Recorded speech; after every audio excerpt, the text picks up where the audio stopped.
Hello everyone, I hope आप सभी लोग अच्छे होंगे। तो आज हम काफ़ी ज़्यादा टॉपिक पढ़ने वाले हैं, इसलिए समय थोड़ा ज़्यादा लग सकता है आज की वीडियो में, बट हम इसे जल्दी कवर करने के लिए आज थोड़ा तेज़ी से आगे बढ़ेंगे। सबसे पहले हम पढ़ेंगे वर्ल्ड नो टोबैको डे के बारे में, उसके बाद पढ़ेंगे एब्सिसिक एसिड के बारे में, हॉर्नबिल्स के बारे में पढ़ेंगे, कहाँ पाए जाते हैं इंडिया में, कितनी स्पीशीज है इनकी इंडिया में और कौन सी स्टेट में ज़्यादा पाए जाते हैं, इनका स्टेटस क्या है IUCN, उसके बारे में जानेंगे हम। कमला हैरिस के बारे में पढ़ेंगे। फिर एक स्कीम है स्मार्ट कनेक्ट स्कीम, कौन सी स्टेट ने लॉन्च की है, इस स्कीम से होगा क्या वो जानेंगे। एमरेट स्कीम रैंकिंग के बारे में पढ़ेंगे, कौन सी स्टेट ने इसमें टॉप किया है इसकी रैंकिंग में और ये स्कीम है क्या। उसके बाद हरिदय स्कीम के बारे में पढ़ेंगे। फिर क्लोज 6 के बारे में पढ़ेंगे, असम अकॉर्ड के, और असम अकॉर्ड के बारे में जानेंगे ये क्या है। फिर ट्रांसपेरेंट टैक्सेशन के बारे में पढ़ेंगे, जो हाल ही में PM मोदी ने लॉन्च किया है। फिर परसेज मीटर शार के बारे में पढ़ेंगे, मीटेओर क्या होते हैं उनके बारे में जानेंगे। ड्वार्फ प्लेनेट के बारे में पढ़ेंगे, सीरियस क्या है इसके बारे में जानेंगे। तो वीडियो थोड़ी लंबी हो सकती है, अंत तक जरूर देखिएगा। उससे पहले अगर आपने हमारा चैनल अभी तक सब्सक्राइब नहीं किया तो चैनल को सब्सक्राइब जरूर कीजिएगा। शुरू करते हैं सबसे पहले वर्ल्ड नो टोबैको डे से। क्यों पढ़ रहे हैं? Because licensing system for tobacco sellers, तो एक वॉलेंटरी ग्रुप है, उन्होंने मांग की है कि लाइसेंसिंग मैकेनिज्म होना चाहिए टबैको सेलर्स के लिए। लाइसेंस होना चाहिए कि कौन टबैको सेल कर सकता है, ऐसे ही हर कोई इन प्रोडक्ट्स को सेल नहीं कर सके। तो सबसे पहले हमें पता होना चाहिए वर्ल्ड नो टोबैको डे कब होता है। ये होता है 31 मई को, याद रखना है आपको, 31 मई को होता है वर्ल्ड नो टोबैको डे। वो जो टोबैको प्रोडक्ट्स इंडिया में बेचे जाते हैं उनकी जो सेल है वो रेगुलेट की जाती है cigarette and other tobacco product act 2003 के माध्यम से। तो ये एक्ट है जो टोबैको प्रोडक्ट्स की सेल को रेगुलेट करता है। और 31 मई है world no tobacco day. Tobacco से हो क्या रहा है, जो यंग टोबैको यूजर है वल्नरेबल हो चुके हैं catching influenza like infections, they could expose non user to the tobacco products. जो यंग जनरेशन है हमारी वो थोड़ा खतरे में है टोबैको प्रोडक्ट्स के यूज के कारण, उन्हें काफी बीमारियां हो सकती है, इससे कैंसर भी हो सकता है उन्हें। और इंपॉर्टेंट बात क्या है कि youth are getting addicted to tobacco faster than ever and the projected number of deaths from tobacco far exceeded than those from COVID-19। तो इतनी ज्यादा डेथ हो रही है टोबैको से जो अभी COVID-19 से भी नहीं हो रही। COVID-19 से जो डेथ हो रही है उनसे भी ज्यादा टोबैको प्रोडक्ट यूज करने से यूथ की हो रही है। तो ये याद रखना है आपको, इस स्लाइड में से सिर्फ याद रखना है वर्ल्ड टोबैको डे कब होता है और कौन सा एक्ट टोबैको प्रोडक्ट्स की सेल को रेगुलेट करता है, वो है cigarette and other tobacco product act 2003। अब पढ़ते हैं हम एब्सिसिक एसिड के बारे में। सबसे पहले ये होता क्या है, आपको पता होगा ह्यूमन में ग्लैंड्स होते हैं that secrete hormones at different types to stimulate body processes such as growth, development, breaking down of sugars. तो हमारी बॉडी में कई सारे ग्लैंड्स है जो हेल्प करते हैं हमें ग्रो करने में, हमारी डेवलपमेंट में और शुगर को ब्रेक डाउन करने में। वैसे ही प्लांट्स के पास भी हॉर्मोन्स होते हैं जो हेल्प करते हैं उनकी ग्रोथ में। तो एब्सिसिक एसिड एक प्लांट हार्मोन है, ये याद रखना है सबसे पहले आपको, ये मेन पॉइंट है। एब्सिसिक एसिड क्या है? प्लांट हार्मोन है, ये नोट कर लीजिएगा। और इन्वॉल्व किसमें होता है? डेवलपमेंट प्रोसेस में, डोरमेंसी, इन्वायरमेंट, स्ट्रेस रिस्पॉन्स, इन चीजों में ये इन्वॉल्व होता है प्लांट में एब्सिसिक एसिड। डोरमेंसी क्या होता है? Dormancy is state of plant in which a plant is alive but not actively growing. Plant ठीक है, जिंदा है, प्लांट को कोई नुकसान नहीं हुआ बट वो उसकी ग्रोथ नहीं हो रही, तो उस स्टेज को क्या कहते हैं? हम डोरमेंसी कहते हैं। और इन्वायरमेंट स्ट्रेस क्या होगी, एक प्लांट के लिए क्या स्ट्रेस होगी? फॉर एग्जांपल ड्रोट आ जाए, फ्लड्स आ जाए, ये इन्वायरमेंटल स्ट्रेसेस है प्लांट के लिए। लोकेशन देख लीजिए कहां पाया जाता है, ये रूट्स में पाया जाता है प्लांट्स की। और terminal buds at the top of plant, सीधा प्लांट के टॉप पर और प्लांट्स की रूट में पाया जाता है, याद रखना है। एब्सिसिक एसिड प्लांट की रूट में पाया जाता है और terminal buds at the top of plant में आपको मिलेगा एब्सिसिक एसिड। फंक्शन क्या है इसका? सबसे पहले तो स्टोमेटा के बारे में जानते हैं। स्टोमेटा क्या होता है? Plant have opening on both side of their leaves. तो लीव्स होती है जो प्लांट्स के पत्ते होते हैं, उनकी दोनों साइड पर एक ओपनिंग होती है, पोर्स बने होते हैं, छोटे छोटे छेद होते हैं, उन्हें हम कहते हैं स्टोमेटा कहते हैं। उन्हें क्या कहते हैं? स्टोमेटा। स्टोमेटा क्या करता है? Stomata takes in carbon dioxide. तो कार्बन डाइऑक्साइड हमारे एटमॉस्फेयर से ये प्लांट के अंदर लेता है और रेगुलेट वाटर कंटेंट, प्लांट में कितना वाटर होना चाहिए उसे रेगुलेट करता है। तो जो एब्सिसिक एसिड है उसका फंक्शन क्या है? Functioning closing of stomata. वो स्टोमेटा को क्लोज कर देता है। क्यों करता है क्लोज? बिकॉज जब प्लांट की जो कैपेसिटी है कार्बन डाइऑक्साइड की वो पूरी हो जाती है तो उससे ज्यादा उसे कार्बन डाइऑक्साइड नहीं लेना होता, तो उसे स्टोमेटा को बंद कर देता है एब्सिसिक एसिड।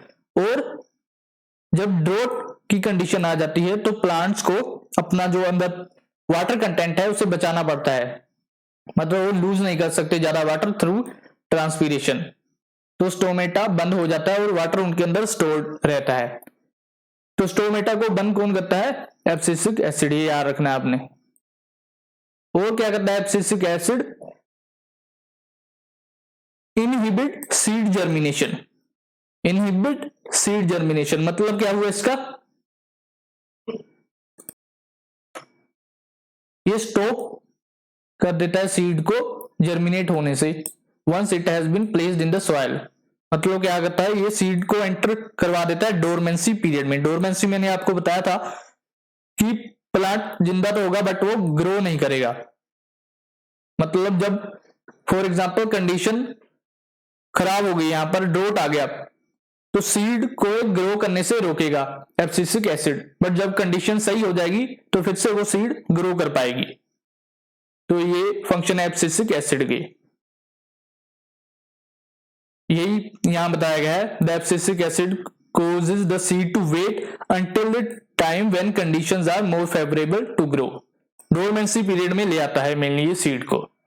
नीचे सारे इसके और फंक्शन बताए गए हैं। प्लांट डेवलपमेंट में काम आता है, including seed and bud dormancy, control of organ size and stomatal closure. Stomata को क्लोज कर देता है। और इंपॉर्टेंट फंक्शन क्या है इसके? रिस्पॉन्स देता है एनवायरमेंटल स्ट्रेसेस को।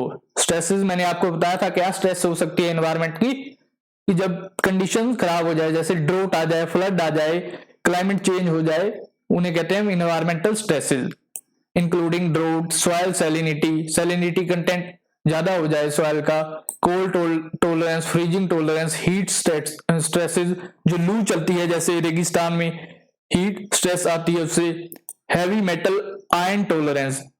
तो ये सभी को एब्सिसिक एसिड बचाता है प्लांट को इन सभी चीजों से। अब हम पढ़ क्यों रहे हैं एब्सिसिक एसिड को, क्यों हमें जरूरी हो गया इसको पढ़ना?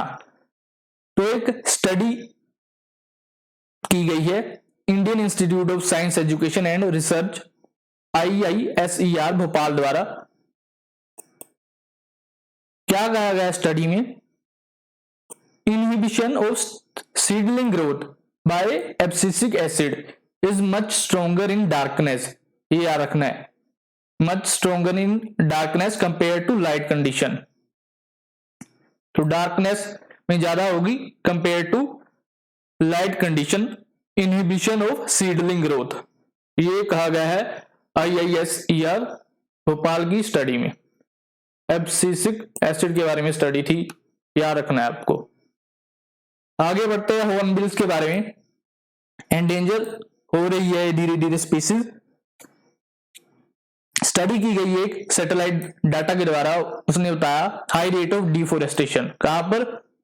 Major hornbill habitat. Major hornbill habitat कहां पर है? अरुणाचल प्रदेश में। तो आपको अरुणाचल प्रदेश में हॉर्नबिल मिलेंगे, याद रखना है आपको। कहां पर हुआ है? पापुम रिजर्व फॉरेस्ट और पाके टाइगर रिजर्व। पाके टाइगर रिजर्व कहां पर है? ये पाके टाइगर रिजर्व और पापुम रिजर्व फॉरेस्ट, ये है अरुणाचल प्रदेश में। यहीं से दो क्वेश्चन बन गए।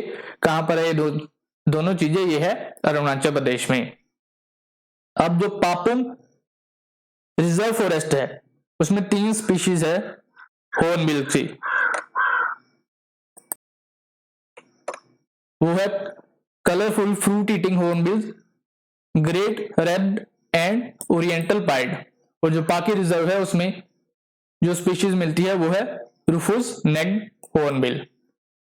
तो अभी सैटेलाइट के द्वारा देखा गया है कि डिफोरेस्टेशन हो रही है यहाँ पर अरुणाचल प्रदेश में पापुम रिजर्व फॉरेस्ट में, जहां पर कि हॉर्नबिल्स पाए जाते हैं। तो इसलिए हम हॉर्नबिल्स के बारे में पढ़ रहे हैं, क्योंकि इनके जो एरिया है हैबिटेट को लॉस हो रहा है डिफोरेस्टेशन के कारण। इंडिया में हॉर्नबिल्स की क्या कंडीशन है और कहां पाए जाते हैं ये देखते हैं। सबसे पहले इंडिया में 9 स्पीशीज है हॉर्नबिल की। कितनी है? 9 स्पीशीज है हॉर्नबिल की। उनमें से 3 रेड हॉर्नबिल, ब्राउन हॉर्नबिल और rufous necked hornbill is state bird of Arunachal Pradesh. State bird of Arunachal Pradesh देख लीजिए क्या है, हॉर्नबिल है अरुणाचल प्रदेश का स्टेट बर्ड। एंड केरला का भी और अरुणाचल प्रदेश का भी। India has also Narcondam hornbill found in island of Narcondam. मैंने आपको बताया था, एक वोल्केनो के बारे में बताया था, डोरमेंट वोल्केनो है वो नारकोंडेम वोल्केनो। ये कहाँ है, कौन से आइलैंड में है या कौन सी स्टेट में है, ये आप मेरे को बताएंगे, कमेंट करके बताएंगे नारकोंडेम वोल्केनो कहाँ है। तो नारकोंडेम हॉर्नबिल भी यहीं मिलता है। और हॉर्नबिल फेस्टिवल भी मनाया जाता है इंडिया में। कौन सी स्टेट में? नागालैंड में। ये भी याद रखना है आपको, नागालैंड में हॉर्नबिल फेस्टिवल मनाया जाता है, named after the word hornbill. Hornbill के नाम पर रखा गया है नाम फेस्टिवल का। और कहां मनाया जाता है? नागालैंड में। Which is most revered and admired bird for Nagas. तो ये क्वेश्चन भी आपसे पूछा जा सकता है कि नागाज के लिए कौन सा बर्ड है जो सबसे ज्यादा इंपॉर्टेंट है, एडमायर करते हैं जिस वर्ड को वो नागा लोग, वो है हॉर्नबिल। मारा क्यों जाता है इन्हें? For their casques upper beak and feathers. ये हेड गियर होते हैं इनके। Being cultural symbol of some ethnic communities in north east. तो नॉर्थ ईस्ट में कम्युनिटीज है, जैसे नैशी कम्युनिटी है अरुणाचल प्रदेश में, कल्चरल सिंबल मानते हैं वो। इनके ऑर्नामेंटल्स बना लेते हैं इन पक्षियों के, इनको मारकर हॉर्नबिल्स को। अभी क्या चल रहा है? अभी कंजर्वेशन प्रोजेक्ट चल रहे हैं हॉर्नबिल्स से रिलेटेड, तो अभी इतना ज्यादा खतरे में नहीं है ये।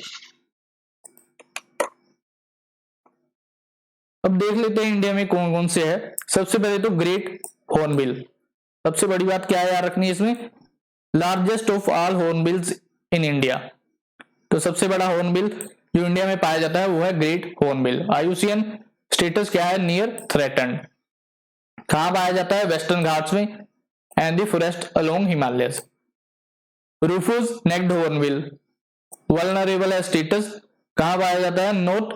Northern most extending ranging from north eastern India to Mahananda wildlife sanctuary. यहां से एक और क्वेश्चन, कहां पर है सेंचुरी? वेस्ट बंगाल में है। Mahananda wildlife sanctuary is in West Bengal. Mahananda एक रिवर भी है, याद रखना है, महानंदा एक रिवर भी है, उसी के नाम पर इसकी सेंचुरी का नाम रखा गया है। ये रिवर वेस्ट बंगाल से ओरिजिन होती है और फ्लो करती है बिहार में, उसके बाद गंगा में मिल जाती है। बिहार में ये रिवर बाढ़ भी लेकर आती है। फ्लड जो बिहार में आ रहे हैं इसी रिवर की वजह से आते हैं। याद रखना महानंदा के बारे में, ओरिजिन कहां से करती है? वेस्ट बंगाल में, दार्जिलिंग के पास एक जगह है, वहां से ओरिजिनेट होती है महानंदा रिवर। थर्ड हॉर्नबिल है रेड रेथ्ड हॉर्नबिल। आईयूसीएन स्टेटस क्या है? Least concern. कहां मिलता है? नॉर्थ ईस्टर्न इंडिया में। नारकोंडेम हॉर्नबिल, ये देखिए आ गया, इसके बारे में मैंने आपसे क्वेश्चन पूछा था। स्टेटस क्या है? एंडेंजर्ड और endemic to Indian island of Narcondam in Andaman. तो कहां पर है नारकोंडेम? अंडमान आइलैंड्स में है। एंडेमिक का मतलब क्या? मतलब सिर्फ यहीं पाया जाता है, अंडमान में ही मिलेगा आपको ये नायरकोडियम हॉर्नबिल। मालाबार पाइड हॉर्नबिल कहां मिलेगा? श्रीलंका और इंडिया में। स्टेटस क्या है? Near threatened. Oriental pied hornbill least concern है, इंडियन सबकंटिनेंट और साउथ ईस्ट एशिया में मिलेगा आपको, सब ट्रॉपिकल और ट्रॉपिकल मोस्ट लोलैंड फॉरेस्ट में। White throat brown hornbill near threatened इसका स्टेटस है।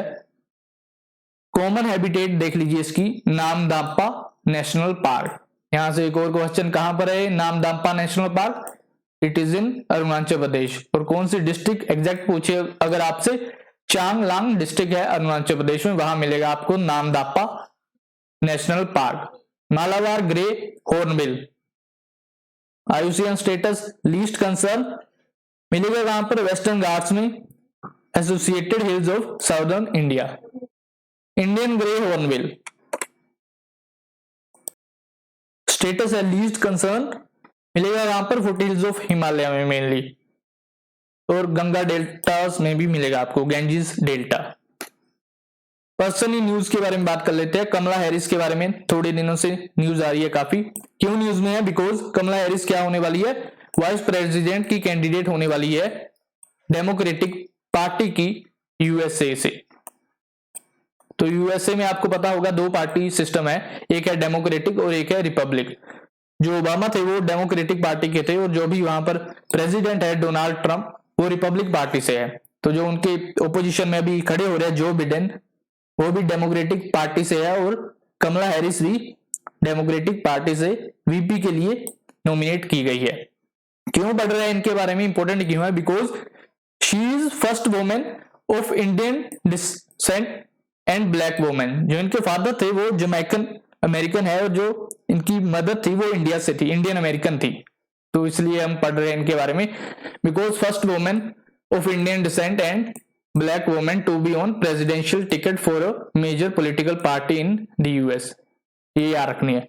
और इससे होगा क्या, अगर अभी ये वाइस प्रेसिडेंट बन जाए तो आने वाले 4 से 8 सालों में हो सकता है प्रेसिडेंट की रेस में भी आ जाए, प्रेसिडेंट भी बने अमेरिका की। तो इंडिया से इनडायरेक्टली कुछ फायदा हो सकता है इंडिया को, क्योंकि इनकी मदर इंडिया से थी। बात करते हैं स्मार्ट कनेक्ट स्कीम की। लॉन्च की है पंजाब गवर्नमेंट ने। क्या कर रही है पंजाब गवर्नमेंट? स्मार्टफोन दे रही है क्लास +2 के बच्चों को। बिकॉज आपको पता है कोरोना का समय चल रहा है और स्कूल सारे बंद है, तो बच्चों की पढ़ाई ऑनलाइन ही चल रही है। तो जिन बच्चों के पास स्मार्टफोन्स नहीं है, जो नहीं कनेक्ट कर पा रहे टीचर से, उनको पंजाब गवर्नमेंट क्या कर रही है? स्मार्टफोन प्रोवाइड कर रही है। स्कीम का नाम है स्मार्ट कनेक्ट स्कीम। बात करते हैं एमरेट स्कीम रैंकिंग के बारे में। सबसे पहले क्या पता होना चाहिए कि उड़ीसा ने टॉप किया है। उड़ीसा नंबर 1 पर है एमरेट स्कीम की रैंकिंग में। नाम क्या है स्कीम का? Atal mission for rejuvenation and urban transformation scheme, ये है फुल नाम स्कीम का, Atal mission for rejuvenation and urban transformation scheme. Aim क्या है स्कीम का? मेनली प्रोवाइड करना piped water supply to house hold in urban areas of state, ये aim है mainly. Also aims to construct of sewerage treatment plants and improving green space in the cities, ये aim है Atal mission for rejuvenation and urban transformation scheme. तो इसकी ranking निकाली गई है अभी, तो इसमें उड़ीसा ने टॉप किया है। सबसे ऊपर कौन सी स्टेट है? उड़ीसा। उसके बाद है चंडीगढ़, और उसके बाद तेलंगाना। तो आपसे क्वेश्चन में ऐसे पूछ सकते हैं कि दूसरी स्टेट कौन सी है इसमें से? तो चंडीगढ़ नहीं आएगी, तेलंगाना आएगी अगर दूसरे नंबर का पूछे, बिकॉज चंडीगढ़ स्टेट नहीं है, ये एक यूटी है, यूनियन टेरिटरी है, but Telangana is a state. तीसरे नंबर पर गुजरात यहां पर, उसके बाद कर्नाटका आई है इनकी रैंकिंग में। एमरेट स्कीम के बारे में जान लेते हैं। 2015 में लॉन्च की गई थी पीएम मोदी द्वारा, और अभी 2019 दिसंबर में से 2 साल के लिए बढ़ा दिया गया है, मतलब 2021 तक अब ये स्कीम चलेगी। मेन फोकस क्या है? वाटर सप्लाई पर, storm water drainage to reduce flooding, sewerage and septage management, green space in cities, non motorized urban transport, ये सारे इसके मेन फोकस है। और under the scheme state prepare their own state annual action plan, और state को जो fund है वो सेंट्रल गवर्नमेंट देगी, बट स्टेट्स को वो फंड ट्रांसफर करना पड़ेगा जो उनकी रीजनल बॉडीज होगी within 7 days।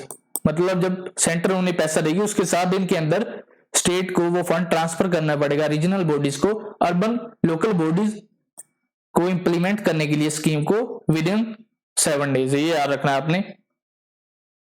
Atal mission for rejuvenation and urban transformation scheme, Orissa ने टॉप किया है, ये बात पता होनी चाहिए। दूसरे नंबर पर चंडीगढ़ है। स्टेट पूछे दूसरी स्टेट कौन सी है तो वो तेलंगाना आएगा। सबसे पहले नंबर पर यूटी पूछे तो वो चंडीगढ़ होगा। एक और स्कीम के बारे में जान लेते हैं यहीं से, वो है हरिदे स्कीम। हरिदे स्कीम, स्कीम क्या है, इसमें क्या होगा, national heritage city development and augmentation योजना। तो हेरिटेज को बढ़ावा दिया जा रहा है यहाँ पर, national heritage city development and augmentation.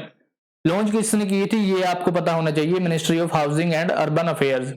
Ministry of housing and urban affairs, और इसके मिनिस्टर कौन है, वो है हरदीप सिंह पुरी। जो भी मैंने पीछे आपको स्कीम पढ़ाई Atal mission for rejuvenation and transformation, वो भी ministry of housing and urban affairs द्वारा ही लॉन्च की गई। हरिदे स्कीम लॉन्च क्यों की गई, to preserve and revitalize rich culture heritage of India. Heritage को बचाने के लिए ये स्कीम लॉन्च की गई है, हरिदे स्कीम। इसने लॉन्च की है housing and urban affairs ministry ने। अब बात करते हैं मालदीव्स की, क्योंकि इंडिया ने क्या किया है, 500 मिलियन US$ की असिस्टेंट प्रोवाइड की है मालदीव्स को। मेनली ये जो फंड प्रोवाइड किया गया है ये कहां यूज किया जाएगा, कनेक्टिविटी प्रोजेक्ट्स में। तो मालदीव के पास कई सारे आइलैंड्स हैं, उनको कनेक्ट किया जाएगा इन फंड्स के द्वारा जो कि इंडियन गवर्नमेंट ने दिया है। 6.7 किलोमीटर का ब्रिज कंस्ट्रक्ट किया जाएगा, that will connect Male. Male क्या है, मालदीव्स की कैपिटल है, इसकी कैपिटल है मालदीव्स की कैपिटल है Male, with 3 other neighbouring island. और इसके आसपास जो आइलैंड है ये देखिए कौन कौन से आइलैंड है, विलिंगिली, गुलीफाऊ, थिलाफुशी। तो ये आइलैंड है, इनको कनेक्ट करेगा ये ब्रिज। आपको क्वेश्चन में सीधा पूछा जा सकता है,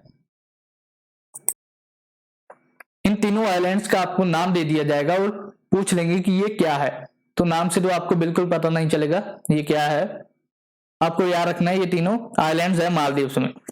और एक पोर्ट भी बनाया जाएगा गुलीफाऊ में, तो याद रखना है पोर्ट ऑफ गुलीफाऊ के बारे में आपसे पूछा जाए वो कहां पर है, वो भी मालदीव में है।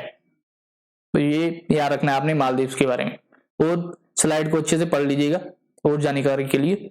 अभी फिलहाल आगे चलते हैं। तो रिपोर्ट आई है एक on close 6 of Assam accord.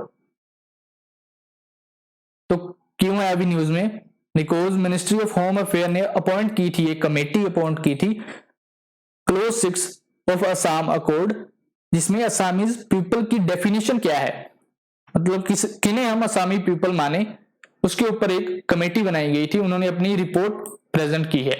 सबसे पहले कमेटी के बारे में जान लेते हैं। 14 मेंबर की कमेटी थी। हेड किसके द्वारा की गई, विप्लव कुमार शर्मा के द्वारा हेड की गई, हाई कोर्ट के जज है। ये याद रखना है आपने कमेटी के बारे में। सबसे पहले अब असम अकॉर्ड क्या है, ट्री पार्टी अकॉर्ड है। किन 3 पार्टियों के बीच में साइन किया गया है, गवर्नमेंट ऑफ इंडिया, असम की government, state government of Assam, leaders of Assam movement in 1985। तो ये 3 पार्टीज है जिनके बीच में असम अकॉर्ड साइन किया गया है। सबसे पहले है government of India, state government of Assam and the leader of Assam movement in 1985। तो इसको साइन करने से क्या हुआ, कंक्लूजन हुआ 6 ईयर एजिटेशन का। काफी सालों से असम में एजिटेशन चल रही थी। लॉन्च किसके द्वारा की गई थी, ऑल असम स्टूडेंट यूनियन द्वारा इन 1979। डिमांड क्या थी उनकी कि आइडेंटिफाई करो और डिपोर्ट करो जो इलीगल इमिग्रेंट्स है असम में। इससे हो क्या रहा था कि असम की पॉपुलेशन बहुत ज्यादा बढ़ गई थी इलीगल इमिग्रेंट्स की वजह से। उससे जो रियल असमी पीपल है, जो असम के लोकल लोग हैं, उनको बहुत सारी दिक्कतें आ रही थी। जैसे जॉब्स में उनको क्योंकि जॉब्स नहीं मिल रही थी, सारी की सारी जॉब्स ये जो इलीगल इमिग्रेंट्स है यही ले जा रहे थे, तो असम के जो लोग थे उन्हें बहुत सारी दिक्कत हो रही थी, इसीलिए इन्होंने ये प्रोटेस्ट किया था ऑल असम स्टूडेंट यूनियन ने। तो इसे बंद करवाने के लिए असम अकॉर्ड साइन किया गया था government of India, state government of Assam और जो लीडर थे इस मूवमेंट के। तो अकॉर्ड में क्या कहा गया, कट ऑफ डेट रखी गई 24 मार्च 1971 को for detection of illegal foreigner in Assam, कि जो इस डेट से पहले असम में आया है वो असामीज है और जो इसके बाद में आया है वो असामीज नहीं है। बट जो उनकी डिमांड थी, जो प्रोटेस्टर्स की डिमांड थी कि पहले डिटेक्ट किया जाए कौन इलीगल है और फिर उसे डिपोर्ट किया जाए, वो थी कि 1951 के बाद जो लोग आए उनकी जांच होनी चाहिए। तो ये आपको याद रखना है असम अकॉर्ड के बारे में।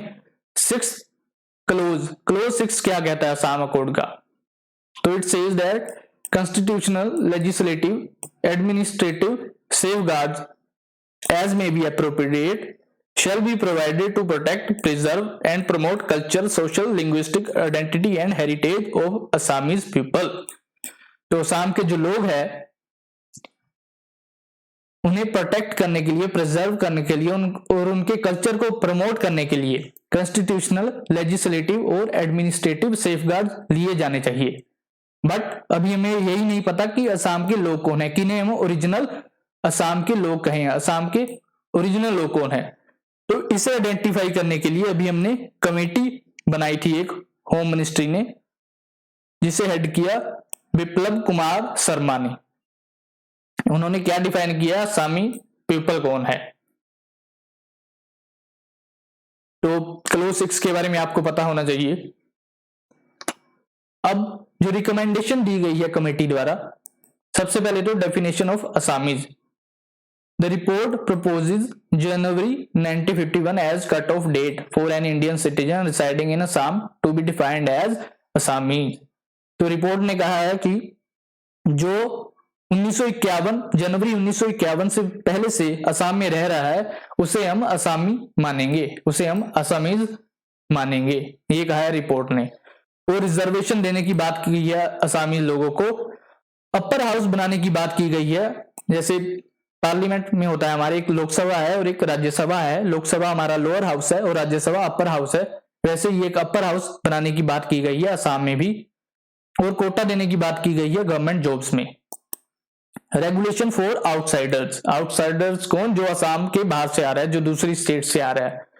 तो इनर लाइन परमिट लागू करने की बात की गई है रिपोर्ट द्वारा। अब ये इनर लाइन परमिट होता क्या है, ये भी इंपॉर्टेंट क्वेश्चन है, इसके बारे में भी आपको पता होना चाहिए। इनर लाइन परमिट, तो inner line permit is a system in which a special permit is required by people from other regions of India to visit the state. तो एक परमिट है जो हमें चाहिए होगा अगर हम उस स्टेट में विजिट कर रहे हैं जिन्होंने इनर लाइन परमिट लागू किया है। मतलब अभी ये जान लेते हैं पहले कहां पर ये लागू हुआ है inner line permit. Manipur, Arunachal Pradesh, Nagaland and Mizoram. जो हमारी ईस्टर्न मोस्ट 4 स्टेट्स है, सबसे ऊपर आती है अरुणाचल प्रदेश, उसके नीचे नागालैंड, फिर मणिपुर और मिजोरम। अगर हमें जो दूसरी इन स्टेट्स के अलावा जो दूसरी स्टेट्स है इंडिया के, उनके लोग अगर यहां जाना चाहे तो उन्हें इनर लाइन परमिट की जरूरत पड़ेगी। उन्हें पहले ये परमिट बनाना होगा इनर लाइन परमिट, तभी वो इन स्टेट्स में जा सकेंगे, मणिपुर, अरुणाचल प्रदेश, नागालैंड एंड मिजोरम। तो यही ILP लागू करने की बात कही गई है असम में भी इस कमेटी के द्वारा। तो ये याद रखना है आपने रिकमेंडेशन के बारे में। और कमेटी हेड किसने की थी, क्लोज 6 क्या है असम कोड का और असम अकॉर्ड क्या है, ये आपको पता होना चाहिए। ट्रांसपेरेंट टैक्सेशन के बारे में पढ़ते हैं। ऑनरिंग द ऑनेस्ट, ऑनेस्ट को कैसे ऑनर कर रहा है, कैसे मदद कर रहा है, जो टैक्स पे करते हैं टाइम पर उनकी। प्राइम मिनिस्टर मोदी ने लॉन्च किया है ये transparent taxation to honour honest taxpayers of country. है क्या इस प्लेटफॉर्म में, क्या करेगा ये ट्रांसपेरेंसी लेकर आएगा सबसे पहले तो इनकम टैक्स सिस्टम में, एम्पावरिंग टैक्स पेयर्स। ट्रांसपेरेंसी कैसे बढ़ाएंगे? मेनली सिस्टम को ऑनलाइन बनाने की ज्यादा बात की गई है, ह्यूमन इंटरफेरेंस को कम से कम करने की बात की गई है। इसमें मेन फीचर क्या है इस प्लेटफॉर्म के? Faceless assessment, faceless appeal and tax payer charter. ये क्या होते हैं, इनके बारे में आगे बढ़ते हैं और कब से इंप्लीमेंट हो रहे हैं ये भी देखते हैं। तो जो फेसलेस असेसमेंट और टैक्स पेयर चार्टर है वो तो जब से ये अनाउंस किया गया है सिस्टम तभी से एप्लीकेबल है, बट जो फेसलेस अपील है वो एप्लीकेबल होगी 25 सितंबर से। सबसे पहले फेसलेस असेसमेंट क्या होती है? इससे क्या किया जाएगा? Eliminate human interface between tax payer and income tax department. तो आपको अगर टैक्स पे करना है तो ना ही आपको इनकम टैक्स ऑफिस में जाना पड़ेगा और ना ही ऑफिसर की जरूरत पड़ेगी। आर्टिफिशियल इंटेलिजेंस का मदद ली जाएगी इसमें आपको ईज प्रोवाइड करने के लिए, टैक्स पेयर को आसानी से आप टैक्स पे कर पाएंगे। फेसलेस अपील क्या होती है? जैसे कि आप कई बार टैक्स नहीं भरते हैं तो आपकी अपील होती है, तो फेसलेस अपील में क्या होगा कि आपको रैंडमली अलॉट किया जाएगा कोई ऑफिसर, आपको पहले से नहीं मालूम होगा कि किसके पास आपकी अपील होगी। तो इससे क्या होगा, इससे जो करप्शन है उस पर भी रोक लगेगी। जैसे अगर आपको पहले से मालूम होगा कि कौन से ऑफिसर के पास आपकी अपील हो रही है तो hopefully there are chances that आप उसे ब्राइब करने की कोशिश करें। तो फेसलेस अपील होगी इसमें, वो टैक्स पेयर चार्टर बनाया जाएगा जो आउटलाइन करेगा राइट्स एंड रिस्पॉन्सिबिलिटी दोनों के, टैक्स ऑफिसर के भी और टैक्स पेयर के भी। तो इन तीनों चीजों की बात कही गई है इसमें, फेसलेस अपील, फेसलेस असेसमेंट और टैक्स पेयर चार्टर।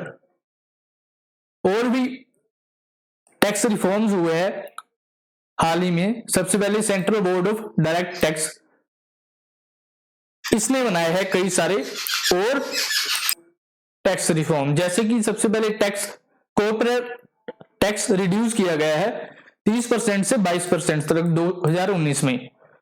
और जो नए मैन्युफैक्चरिंग यूनिट है, जैसे कि आपको पता होगा हाल ही में चाइना से काफी सारी कंपनियां चाइना को बायकॉट कर रही है, वो चाइना से अपने मैन्युफैक्चरिंग प्लांट्स निकाल रही है, तो उन्हें लुभाने के लिए जो न्यू मैन्युफैक्चरिंग यूनिट होगी कॉर्पोरेट टैक्स वह रिड्यूस टू 15%, ताकि इंडिया में आ सके और इंडिया की इकोनॉमी का हिस्सा बन सके और लोगों के लिए मेनली जॉब जनरेट कर पाए हो। डिविडेंड डिस्ट्रीब्यूशन टैक्स होता था एक, उसे भी अबॉलिश कर दिया गया। Pre filling income tax returns भी स्टार्ट किए गए हैं to increase the ease of compliance for taxpayers, to make compliance more convenient for individual taxpayer. Important बात यहां से याद रखनी है आपको, डायरेक्ट टैक्स विवाद से विश्वास एक्ट, विवाद से विश्वास जहां पर भी बात है टैक्स से रिलेटेड है, मतलब याद रखना है आपको, Vivad se Vishwas act 2020 to provide for resolution of pending tax disputes. आपको पता होगा कई सारे केसेस कोर्ट में रह जाते हैं, तो उन्हें रिजोल्व करने के लिए डायरेक्ट टैक्स विवाद से विश्वास एक्ट लाया गया 2020 में। अगला टॉपिक पढ़ते हैं मीटेयोर शावर के बारे में। ये क्या होता है? परसेज मीटेयोर शावर्स सबसे पहले कब होगा? 17 से 26 अगस्त के बीच में होगा 2020 में। 17 से 26 अगस्त को क्या होगा कि आपने देखा होगा रात को कई बार आपको दिखाई देता है कि कोई तारा टूट रहा है, फिल्मों में ज्यादातर आपने देखा होगा, तो वो मीटेयोर होता है।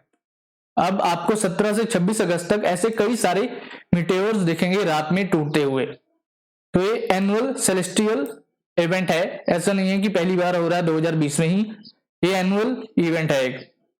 ये देखिए ये अर्थ की ऑर्बिट है, ये जो ब्लू लाइन में दिख रही है ये ब्लू लाइन है, ये अर्थ की ऑर्बिट है, और ये जो व्हाइट में दिख रही है ये कोमेट की ऑर्बिट है।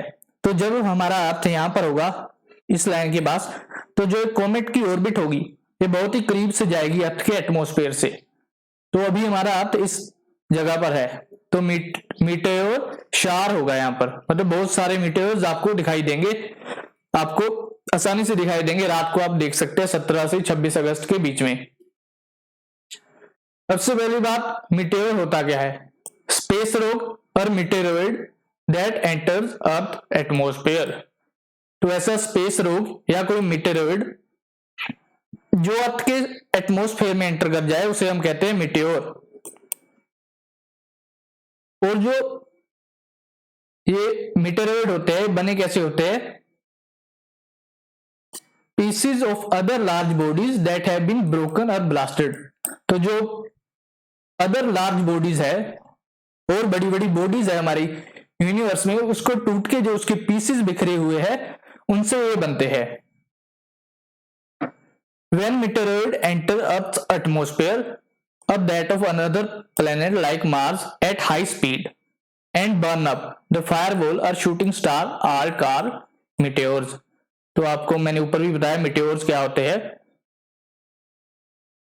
meteoroid क्या होता है? जब एक meteor जो अर्थ के एटमॉस्फेयर में आ चुका है वो जलने लग जाता है, उसको सर्वाइव कर लेता है और हमारे ग्राउंड को हिट कर देता है, अर्थ के ग्राउंड को हिट करता है, तो उसे हम कहते हैं मीटेरॉइड। उसे क्या कहते हैं? मीटेरॉइड। सबसे पहले क्या होता है मीटेरॉइड? जब वो अर्थ के एटमॉस्फेयर में आ जाएगा, ये मीटेरॉइड है। सपोज ये जो गोला है ये अंदर, ये इसके अंदर आ गया, अर्थ के एटमॉस्फेयर के अंदर आ गया, तो ये मीटेओर हो गया और अर्थ की ग्राउंड पर स्ट्राइक कर गया, तो इसे हम कहेंगे मीटेरॉइड। ये याद रखना है आपको। Dwarf planet series. Dwarf planet यानी बोने प्लेनेट। ड्वार्फ का मतलब होता है बोना, बोना प्लेनेट सीरीज। क्यों बढ़ रहे हैं अभी से? बिकॉज नासा का एक स्पेस क्राफ्ट था डॉन जिसका नाम था, उसने फाउंड किया है कि Sirius has salty water underground. Sirius एक प्लेनेट है, हैज, सीरियस एक ड्वार्फ प्लेनेट है, प्लेनेट नहीं है ड्वार्फ प्लेनेट है, दोनों में डिफरेंस है, इनके बारे में हम आगे पढ़ेंगे। Serious has salty water underground, ये नासा के डॉन स्पेस क्राफ्ट ने बताया है। डॉन क्या था? मिशन था नासा का, दो most massive bodies in the main asteroid belt.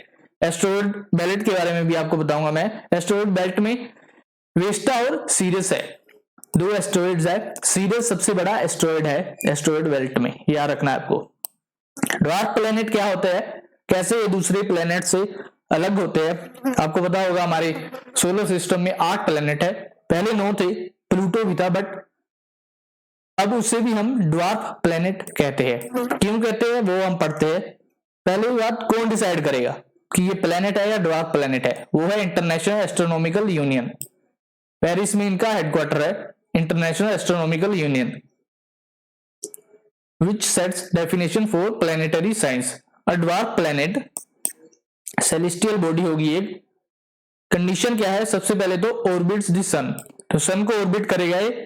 Has enough mass to assume a nearly round shape, round shape में होगा, इतना मास होना चाहिए कि इसकी जो शेप होगी वो राउंड बन चुकी होगी।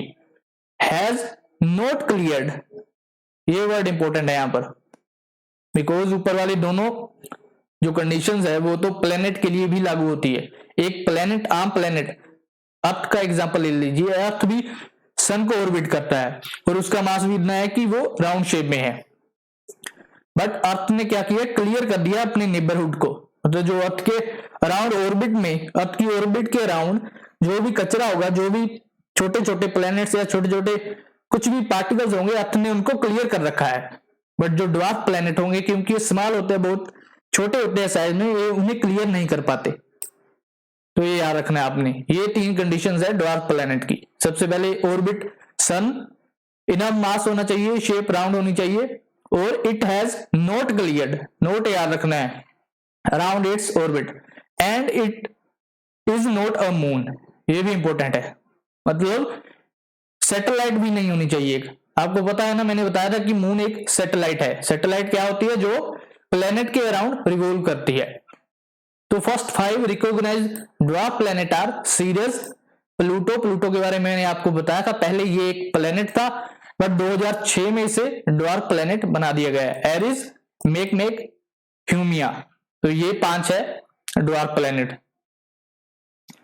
लेटेस्ट फाइंडिंग क्या है? जो डॉन मिशन था नासा का, उसने क्या बताया है कि सीरियस में साल्टी वाटर फाउंड किया उसने। साल्टी वाटर होने के निशान फाउंड की है। उस सीरीज को स्टेटस दिया उसने ओशियन वर्ल्ड। ओशियन वर्ल्ड, ये भी क्वेश्चन आ सकता है सीधा, ocean world, because it has big reservoir of salty water underneath its frigid surface. Ocean world का मीनिंग क्या होगा? Ocean world is a term for water in the solar system and beyond. ये भी पूछा जा सकता है आपसे। Ocean world refers to water in the solar system and beyond. अब इससे हमें पता क्या चलेगा कि वाटर मिला है, तो साइंटिस्ट का मानना है, उनका यकीन हो रहा है उन्हें कि हो सकता है ड्वार्फ प्लेनेट पर भी जीवन संभव हो सकता है, हम वहां भी जाकर रह सकते हैं। होपफुली इस पर आगे स्टडी की जाएगी, उसके बाद ही हमें कुछ पता चलेगा कि क्या वहां पानी है असली में या नहीं है, क्या हम वहां रह सकते हैं या नहीं रह सकते। सीरीज के बारे में बात कर लेते हैं सबसे पहले। It is the largest object in asteroid belt. Asteroid belt में लार्जेस्ट ऑब्जेक्ट कौन है? सीरीज। ये सबसे इंपॉर्टेंट पॉइंट है सीरीज के बारे में। और एस्टेरॉयड बेल्ट कहां होती है, इसकी लोकेशन पूछ सकता है आपसे कोई भी। ये मार्स और जुपिटर के बीच में है। आगे अगली स्लाइड में मैं आपको अच्छे से बताऊंगा, इमेज दिखाऊंगा इसकी। मार्स और जुपिटर के बीच में है एस्टेरॉयड बेल्ट। एंड सीरीज के बारे में और क्या important point, only dwarf planet है जो लोकेटेड है इनर सोलर सिस्टम में। इनर सोलर सिस्टम क्या होता है? ये प्लेनेट मरकरी, वीनस, अर्थ और मार्स। तो ये सीरीज है जो इनर सोलर सिस्टम में लोकेटेड है। वो ड्वार्फ प्लेनेट कब क्लासिफाई किया गया इसे? 2006 में। किसने क्लासिफाई किया था? कौन करता है? मैंने पीछे आपको बताया था, international astronomical union. International astronomical union, ये याद रखना है। और भी सीरीज के बारे में कुछ इंपॉर्टेंट फीचर्स दिए गए हैं उसकी, जैसे कितने दिन लगते हैं उसको सन की रोटेशन में, और अपनी ऑर्बिट पर कितने दिनों में, कितने आवर्स में वो अपनी एक्सिस पर पुली रोटेट कर लेता है। ये आपको पढ़ना है। नीचे इंपॉर्टेंट पॉइंट है, it does not have any moon और रिंग्स। तो इसकी कोई सैटेलाइट नहीं है, ये याद रखना है। It does not have any moon और रिंग्स भी नहीं है। तो ये देखिए, ये है हमारा सोलर सिस्टम। ये आपको बीच में दिख रहे होंगे हल्के हल्के पार्टिकल्स है, ये है एस्टेरॉयड बेल्ट। किन के बीच में है? किन दो? मार्स के बीच में और जुपिटर के बीच में। और यहाँ है हमारा सीरीज। सीरीज सबसे बड़ा ऑब्जेक्ट है एस्टेरॉयड बेल्ट में। और देख लीजिए, सबसे पहले सन बीच में, सन के अराउंड रिवॉल्व करते हैं सारे। सबसे पहले आता है Mercury, Venus, Earth, Mars, Jupiter, Saturn, Uranus, Neptune. और उसके बाद प्लूटो। प्लूटो भी पहले प्लेनेट था, बट इसे अब क्या बना दिया है? Dwarf planet. और क्यूपर बेल्ट में आता है प्लूटो, ये भी याद रखना है। ये यहां से नेपच्यून के बाद क्यूपर बेल्ट स्टार्ट हो जाती है। तो आई होप आप लोगों को कई सारी चीजें पता चली होगी आज की इस वीडियो से। अगर आपको वीडियो पसंद आई तो वीडियो को लाइक और शेयर जरूर कीजिएगा, और हमारे चैनल को सब्सक्राइब जरूर करें।